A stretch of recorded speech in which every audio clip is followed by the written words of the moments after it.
Hi there, everybody. Hello again and welcome. This is the Guns Magazine podcast, the new version. I'm Guns Magazine editor Brent Wheat, your host, and today we've got a very interesting maybe argument, maybe discussion, something that I think is going to be a really big deal for the Second Amendment community coming in the future. And I'm going to talk to my cohort, Mr. Tom McHale, the editor of American Handgunner magazine. Hey, Tom, how's it going? Peachy. How about you? I am double peachy, trying to get all these buttons flipped in the appropriate manner. So we have not got a full-time producer yet. So do you have like 50 TV monitors in front of you on a big wall? Actually, but do you have one of those things? I have no idea what they do, but you slide them back and forth, kind of like it's called a fader on the Starship Enterprise. You go. That's the technical term. It is a fader. Oh. So, hey, before we get started on this great podcast, you know what we do need to do? We need to talk about our sponsors. And Tom, times are tough. Protecting your family shouldn't be. Are you prepared? Is it safe? For this podcast, I'm absolutely not prepared. But Well, I do live in the hurricane magnet of the Southeast. So yeah, I like to think we're prepared, you know. Things happen. If you need more stuff, you can check out forpatriots.com, and they've got all kinds of great food kits. They've got solar generators, so you can watch your favorite Dylan Mulvaney commercials on your phone. And I'm not prepared for that. Well, that was kind of the point. But anyway, what's really cool is if you go to forpatriots.com and use the code GUNMAG, you get 10% off your first order. So that's forpatriots.com, the code GUNMAG for 10% off. And Fort Patriots is very happy with us. Our audience has responded very well to their support of the Guns Magazine podcast. So kudos to the audience. And again, check out forpatriots.com, use the code GUNMAG, and you can get all kinds of cool stuff. So we have another sponsor, Tom, that is, let's get it up here. Come on. There we go. Creedmoor Sports. Now, you're not much of a rifle shooter, are you? Okay, just between us, no one else can hear what I'm about to say. No, just between us girls. Yes, I actually really like long range shooting. Well, then what you tell need to do, anyone else that I do things other than handguns. Okay. Well, what you need to do, if you haven't already, is visit creedmoorsports.com. They are all about long distance shooting and precision riflery and all things about accuracy. So we are really excited. I love to do long range shooting myself. I'll be doing some of that here in 2 weeks out in Texas. So I'll probably have to also check out creedmoorsports.com before I go to get some good stuff. So check those out. We are very thrilled that they are supporting the Guns Magazine podcast as our sponsors. Wow. I see pictures. We've got pictures. We've got a new... What, you can't read? We got to get pictures? Yeah, exactly. We've got a new multi-billion-dollar studio here. Thousands of people working behind the scenes. And we're taking this podcast to the next level. It's grown by leaps and bounds. And I want to thank the audience for that. And it's going to be seen now on YouTube and on our regular podcast directories. You could see it before on YouTube, but there wasn't pictures and people were just tired of looking at a static graphic. And this is how Joe Rogan does it. So Joe, watch out. We're coming for you as the number one podcast guy. So when does the $100 million deal come in? I believe that's in 6 weeks after the writer's strike is over. Got it. So good. Yeah, my writer team, they're all out there striking on the pavement as we speak. So I write my own material, so I'm good. Well, actually, it's pretty obvious we do write our own material because sometimes it's a complete and utter train wreck. But anyway, now that we've talked about this new and improved version of the Guns Magazine podcast, let's get to what I think is going to be a pretty entertaining episode. And we're going to talk about smart guns. Are they a stupid idea? And Tom, you and I have some firsthand information that we're going to have to be a little circumspect about. We met with a company that is one of the leaders in this smart gun technology. And, well, of all the products I've seen, it was one of them. So, what was your takeaway from the dog and pony show we had? My main takeaway, seriously, is inevitability is inevitable.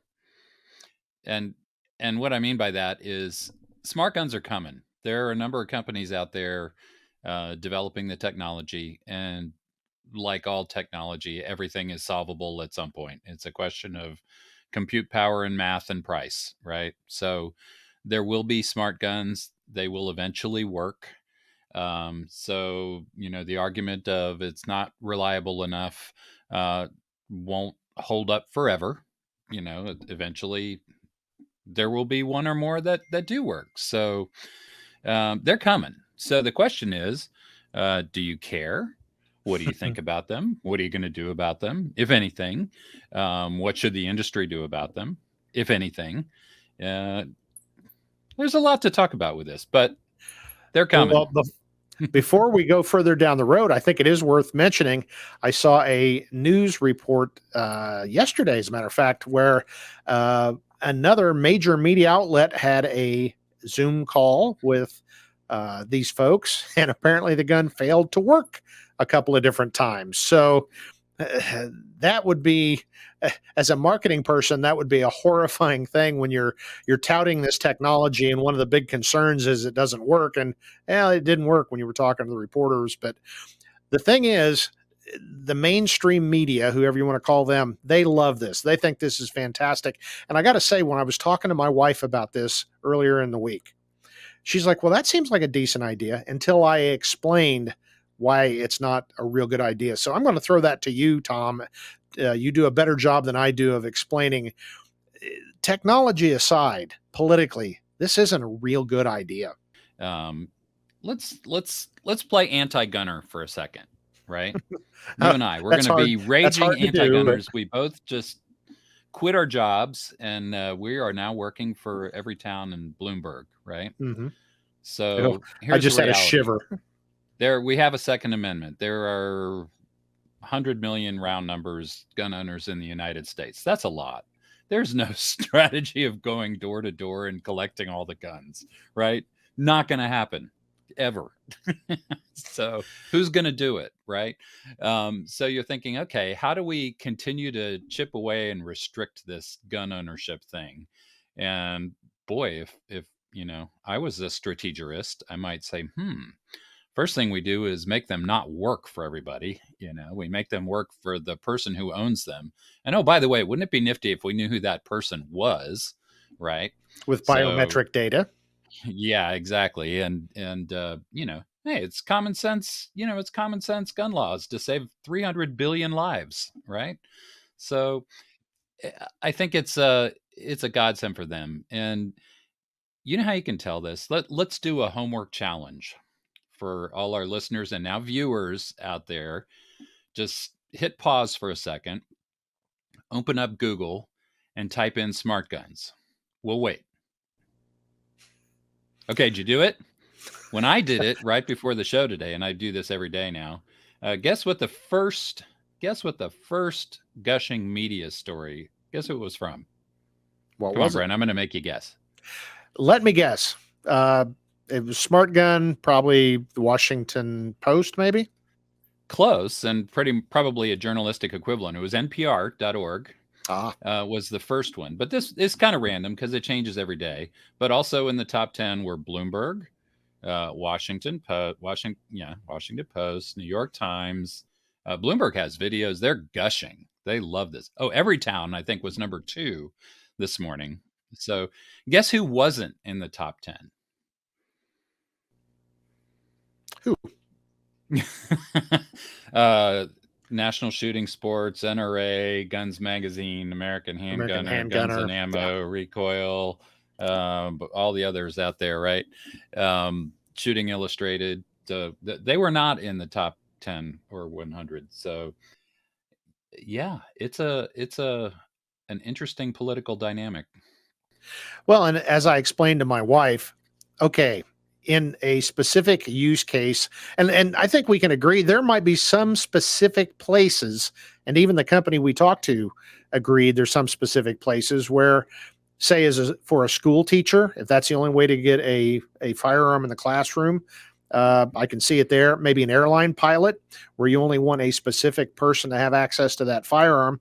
That can make some sense. But what the anti-gun folks want to do, as they did in New Jersey years ago, before the technology even really existed, was pass mandates that say, yeah, I know you've got 25 handguns in your gun locker, but you can't use them. You either can't use them or you have to turn them into the government to have this government approved smart gun that will cost you, right now, price point's about $1,500. And oh, by the way, it collects all your biometric data, including facial recognition. But you can trust us with all that information. We won't collect it, and we certainly won't keep tabs on it. So are we starting to see why this is such a bad idea? Yeah, I mean, so I've still got my Bloomberg hat on, right? I'm pretending to be an anti-gunner. What better argument is there in the court of public opinion than a smart gun? What a common sense solution. No one else can use it. If it gets stolen, it won't work. The bad guys can't get it. I mean, who wouldn't want that, right? So, the minute these things come out in any remotely viable form, boy, the I don't even know what to call it in DC is going to be just a tsunami of epic proportions for smart gun mandates. They will The have a states will full do it, body shiver. national level. I mean, why do you think all of the very, very left-wing media outlets are gushing about this issue? Gushing, not reporting. They're gushing. Well, they've ignored this idea that the technology doesn't even really work. I cannot imagine what would happen. Take the smart gun technology out of this. If we were having a meeting, which we do all the time with new firearms or with companies with new firearms they're bringing out. Tom, can you imagine if they were doing a demo and they fired maybe 50 rounds and 2 of them didn't work? Heads would roll in a normal gun company. I'm going to take probably a very contrarian position on this because I spent a couple of decades in the high-tech industry, and I can't tell you how many times we had Bill Gates propped up on stage or the CEO and the demo failed, right? That's the nature of the beast. And I now, just to be clear, stop the hate mail. I agree. I am all for absolute 100% reliability. Put me in the mechanical gun category for the foreseeable future, as far as I can see, right? But this is a very temporary argument. Will it work? Will it read my finger? Will it read it? That's going to be fixed. Guarantee. And that's not because I'm supporting smart guns. Stop the hate mail. It's not. It's just will be. It's the nature of technology, right? It's a math problem. The more CPU resources and software you throw at it, the better it's going to get. And there will be one. It may be in a month. It may be in 10 years. I have no idea. There will be some that work. Well, this will shock you, Tom. That's how I actually approach this situation. Yeah. It's not going to work argument is temporary. You're going to be shocked, though. I agree with you. It will work. But my point, I was going a different direction with this, which was the gun doesn't work yet these media outlets are gushing over it. They're completely overlooking the fact that, hey, it doesn't really work yet, not to the level of reliability you need it to in something as serious as self-defense. And they've completely glossed over that, which just shows their motivation to push this, or some would say ram it down your throat. So they could care less if it works. They could care less that if it's 1 in 10 reliability or 1 in a million, right? Failure rate. They could care less. Exactly. Now they just need something remotely viable, that comes in a box and is in a store somewhere. Yeah. And if you don't think the Illinois legislature, the Colorado, Oregon, California, New York, if you don't think they will shove this down your throat as fast as humanly possible, you're sadly mistaken. So that is our political argument against this. And it's just a bad thing. The United States Constitution, Amendment number 2, does not say you can only use your right to keep and bear arms is fine as long as it's only a gun that you can use. It doesn't say that. So we we should be really, really skeptical against this technology. Let's Now, I get wanna real go- conspiratorial for a minute. Okay. And I'm going to come out and be very clear on this. None of the companies that I'm aware of have anything in the works or that we know of like what I'm about to describe, right? But so I'm not even, you know what? Let's go indirectly conspiratorial. Conspiraticity is what we're talking about here, right? Yeah. So let's talk about smartphones. Let's talk about smartphone use around the world when they're connected to the internet. Nifty, right? It's pretty darn reliable right now. Everybody's got one. It's expected. It's the norm, right? What can a really evil government, like, well, I was going to say North Korea, but maybe California. It's kind of Hey, the maybe same have thing. fun, right? Okay, so what can a really evil government do?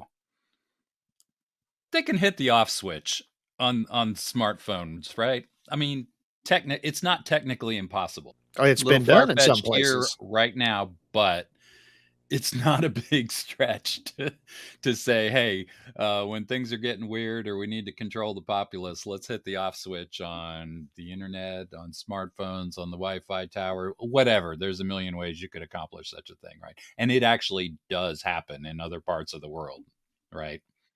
So, okay, again, this feature set is not, I've not seen any breath of a hint of it anywhere in the smart gun world, but boy, what an interesting concept. Now we've got smart guns that are wired up and presumably one day connected to something somewhere. Guess what? They also have an off switch. In theory, I'm just being hypothetical. I think that's a very good hypothetical. And, even if they don't wire it with a off switch, which I agree, I think they would, that biometric data, the gun that we reviewed the other day in this meeting, it not only works off of your fingerprints, it works off facial recognition.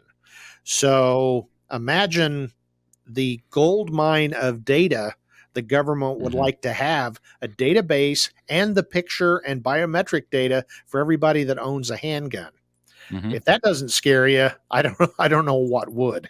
Well, if you didn't have anything to hide, you would not be worried about detailed data for every time you pulled the trigger on that firearm, right? Yeah. What are you worried about? Did you have something to hide, Brent?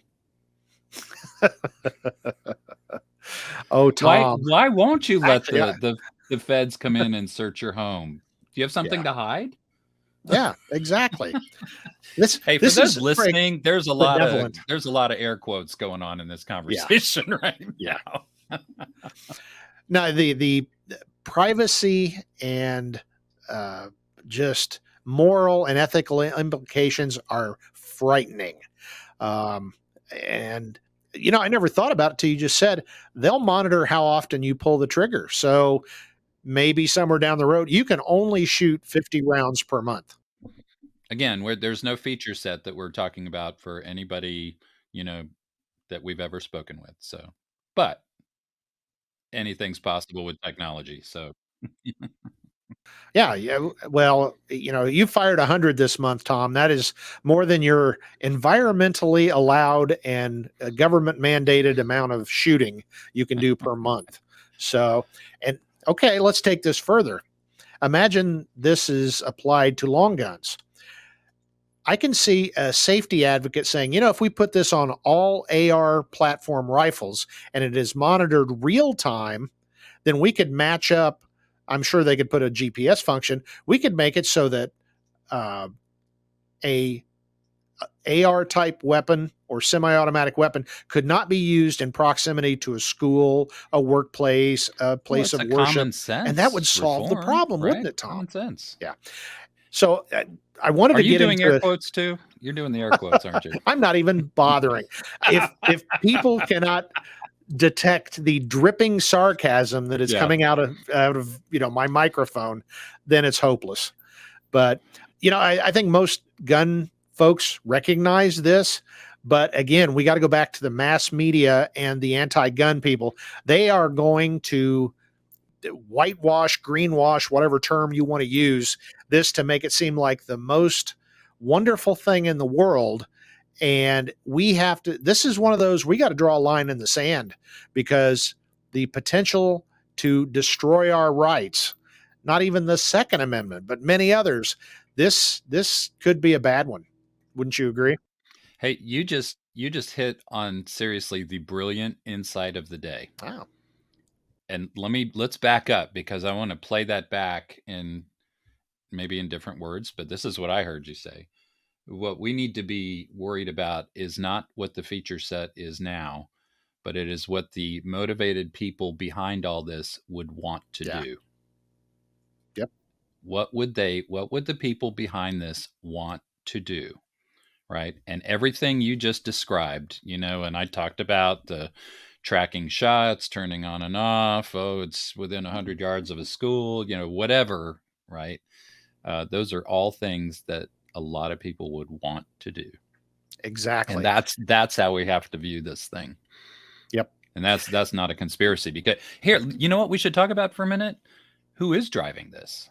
And that's one of the points who's I wanted. driving the development of these? Now we're going to be careful to avoid those nasty twins, slander and libel. But it was interesting after we had met with this group, and they focused primarily on the fact the technology works, which again, and Tom even said, we get that. Whether it works today or 6 months or 2 years from now, it'll work. They'll figure it out. But they didn't have a good answer for the political ramifications of this. And moreover, we did some digging, and the folks behind this all claim to be avid shooters to varying degrees. But the more we dug, the background on some of the folks that are closely associated with this one particular product are troubling, to say the least. One person worked for another group that had a picture on their website of a young person holding up a "Books Not Guns" sign during a demonstration. I'm hearing all kinds of warning bells go off. Well, I think with any investment, I'm going to stay very broad. I don't want to talk about specific because there are multiple companies doing this. There's some in the U.S., some outside the U.S. Um, you know what? Here's homework assignment number 2. Where does the money come from? This is expensive work, right? So if you see a lot of venture VC capital money coming from Silicon Valley and downtown San Francisco, you can be pretty sure that they're not investing on, to support Second Amendment principles, and preserve our Constitution. Let's be real clear. I've been on those tours in my tech startup days, and they're brutally ugly. They want money, and they want a lot of money, and it's not just greed; it's math, right? A VC firm is going to burn through 10 investments before they find a winner. So the winner has to pay off 20, 50, 100 to 1, right, to cover those 9 out of 10 losers or break evens or whatever you want to call them. It's simple, it's economics, right? They've got to have a big payoff. So if you're looking at where the money comes from for this kind of development, look at the source and think about what the motivations are, you know. And let's talk about that for a minute. If you were selling a product, is there a better business model than selling a product, Pfizer, that is government mandated? Pfizer, right? I'm not getting political on the vaccine. I don't care if you take a vaccine. That's a personal medical decision, right? Do it or don't do it. I don't care. But boy, what better business model is there when the world, the government, the state mandates the purchase of your product? If Well, I were a venture exactly. capitalist, boy, that'd be right up there in terms of number 1 on my interest scale. Wait a minute. So you guys are telling me if I invest 10 million in your company, you think the government's going to mandate that people buy this one, instead of other things that are currently on the market? Count me in. And and by the way, I'm well heeled enough. I'm a big Democrat Party political donor, so the next time I'm having say dinner with Joe Biden at a fundraiser, I can mention, this smart gun technology is really working and we really need to push for a mandate. I'm just saying. Yeah, yeah. Well, yeah, it'll help my investment, but it's really more of a common sense, solution. the left isn't going to give up. The anti-gunners aren't going to give up, and they've got a lot of money behind them. And this may be, the metaphor. This might be the camel's nose under the tent, because we keep jokingly saying common sense. That was the most brilliant phrase the anti-gun people ever came up with. Because who's against common sense? Everybody's in favor of it, right? Yeah, you don't have to back it up. You can just claim it's common sense. There's nothing else to argue about. And we have some Democrat viewers, some progressive viewers. God bless you. We're glad that you're shooters, but you got to at least acknowledge the Democratic Party is not a friend of the Second Amendment, hasn't been for 30 years or more. And the gun control people don't want a little bit. They want it all. I've never heard a gun control opponent say that their ultimate goal was, well, just, a few regulations here or there. That's not what they're about. That is a salty earth, scorched earth, Riders of the Apocalypse kind of concept. They eventually want all guns to go away. They want us to be Australia. So, and that can't happen. I mean, I love the argument. It's like, see, they were in office 4 years and they didn't come take your guns. Like, come on, talk about a straw man, red herring, all the above. It's like everybody knows no one's going to go door to door and take your guns. Everybody also knows that the way to make that happen functionally over a couple of decades is to cut and slice and cut and slice and cut a little more piece off. Pretty soon the pie's gone. So there you go. Can we settle that argument now? I've heard it termed being nibbled to death by ducks. If you can't use a shooting range on federal land, which that's a big fight going on right now, and that can be done via a pen stroke as opposed to legislation. If you make ammunition hard to find and so expensive that people just give up and, sit around and watch professional sports, if there's no shooting range to go to because liability insurance is so expensive, or they can't find the capital to meet their payroll, buy inventory, things like that, eventually people just give up. I know that the hardcore 2A people, by gosh, I'm never giving up. Yeah, but there's the vast group of folks in the middle that when ammo gets too expensive, when ranges are too hard to find, when they can't go hunting or go hunting where they want to go to, you know what they do? They hang it up. So we need to remember that when you start seeing these common sense, small, incremental laws that will solve this one problem. It's part and parcel of their game plan. And sadly, it's working. You're right.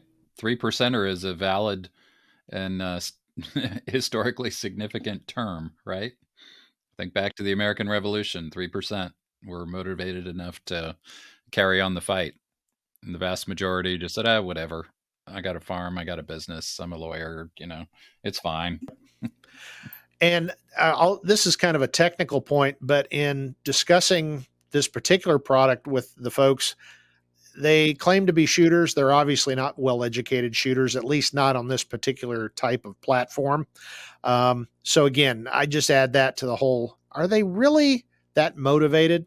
Are they really that dedicated to just bringing out a gun and not making a cultural revolution? I choose to believe not. So, well, here's another factor to consider. It doesn't matter. If the employees, the paid staff of a company, and I'm being general, that is funded by VC money, isn't doing what the VCs want, they get fired. And I've seen it happen over and over and over. The last big company I worked for, the founder got shoved out because he wasn't doing what the VCs wanted. So I guarantee you the VCs aren't there to fight for Second Amendment rights. VCs are there to make money. Now, all the employees there may be there to fight for Second Amendment rights and do this thing. They may believe in this thing. That's fine. But guess what? When push comes to shove, they're gone. Yep. So, tech guy, when do you think this technology is not perfected now? And I think there's, at last count, there's about, let's say less than a half dozen. when do you see this becoming perfected to the point that we're going to have this argument, and we're going to have this, I use the term, not literally, but fight over these guns? 2 to 4 years. And what I base that on is it's maybe arguably slowing down a little bit. There's this concept in tech called Moore's Law, which for decades, held pretty true, was that compute power doubles every 18 months, at a given price point. So you can always count on that marching forward. I mean, just look at what this smartphone does now compared to a room full of computers a couple of decades ago, So it's a math problem getting these things to work reliably. The mechanics are easy. We've been doing that for 200 years now. It's really the technology and getting it to figure out who you are somehow and unlock the gears, so to speak. So yeah, assuming, and there will be money thrown at it. There will be more money thrown at it. I think there was a venture a couple of years ago, I think from somewhere in Europe, that kind of ignited the fire, and New Jersey went nuts and said, hey, let's start passing laws, and that was a little premature. Now there's a couple more here in the United States, and there will be more. Again, the appeal of a mandated product in the marketplace is kind of like candy for investors, right? So yeah, I honestly feel like this is probably one of the most insidious dangers to the Second Amendment maybe ever, because I think the public is primed to accept this. The mass media is uniformly circled the wagons. They're in favor of this. And my fear is they perfect the technology. All you hear 24/7 is what a wonderful life-saving tool this is. And the majority of folks, not us hardcore 2A people, but the majority of folks are going to go, yeah, that is common sense, and I support that. And it's going to be ugly. So what may seem like a small tech issue actually may be the big coming fight. Here's some math for you. Just popped into my head. Bloomberg spends, pick your year, and you know what, 20, 50, $100 million in maybe in election years, on this fight. He could save himself a lot of money by writing a $25 million check to a bunch of tech guys to develop his own. Yeah. Because that kind of wins the argument for him. So hypothetically. And we haven't even dipped our toe. That'd be hilarious, wouldn't it? Michael Bloomberg, that? Firearms Inc. If he thought it would get rid of guns in the long run, I guarantee it, Yeah. And I was just thinking, hey, all these things are circling through my head the more we talk about this, but we haven't even included artificial intelligence in this equation, which is merely in its infancy and is already just frightening if you follow it. I was reading an article. Moore's Law piece. Yeah. I mentioned a minute ago, because pretty soon Chat GPT can be embedded in a disconnected device at some point, right? Yep. And that's a little further down the pike, but then imagine if, and again, it would be a common sense. Who would argue against this? Is your gun decides whether you should pull the trigger or not. That. Imagine the clamor for connected law enforcement smart guns. Ah, yes. That would probably be the first. And this is getting crazy. Now, don't do the hate mail. We're talking years here, folks, but none of this is beyond the realm of current technology. None of it, right? Well, I mean, I could think of using artificial intelligence in a law enforcement standpoint. The gun decides, was that person presenting a threat? Do they have a gun, a knife, a whatever? They're moving in an aggressive fashion. I can see that happening too. So it's just, this is the beginning of a very bad thing. And yes, I'm sure there will be some benefits to it, but we as a Second Amendment community need to really be skeptical and cautious of supporting this in any way, shape, or form. So, Tom, let's wrap this thing up in a nice, neat bow to the middle ground folks who represent the majority of the electorate. And they say, okay, I can see where this would be a good thing. what should they understand?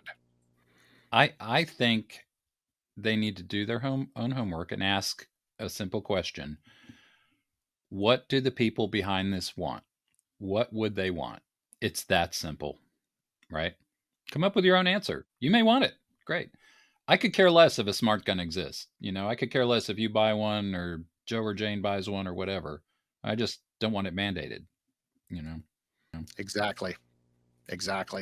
Well, Tom, thank you for joining me on this, the first of our newly revamped, rejiggered, re-engineered, bigger, better, faster Guns Magazine podcast, both audio and video. So I appreciate you being our trial guest, and I'm sure there's been a few technical glitches here, but hopefully this is the wave of the future. So I really appreciate you joining me. Hey, my pleasure. Thank you.